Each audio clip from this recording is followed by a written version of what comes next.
Here's another hot take. I actually think that you could restore a significant chunk of trust in media overnight if the papers came out and said, not our editorial sides, but said this entire institution leans left. New York Times, inside the newsroom, still wants to maintain the facade that, hey, we are objective. Whereas, as it turns out, the only people who are subscribing and basically scaffolding their entire business are, I don't know, the white liberal moms of Maine. This is the NPR tote bags. Yeah.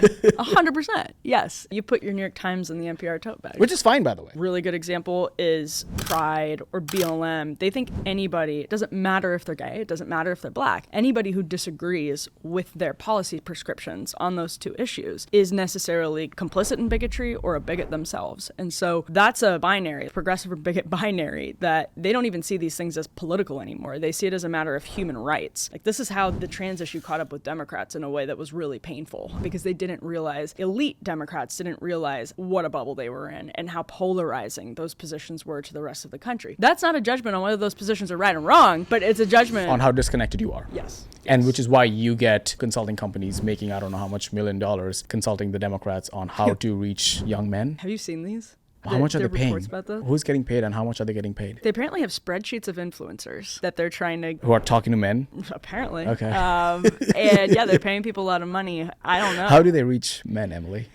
That's a question for you. The lessons of Joe Rogan are so obvious. He was a Democrat. They look at him and they're like, wow, how do we do that?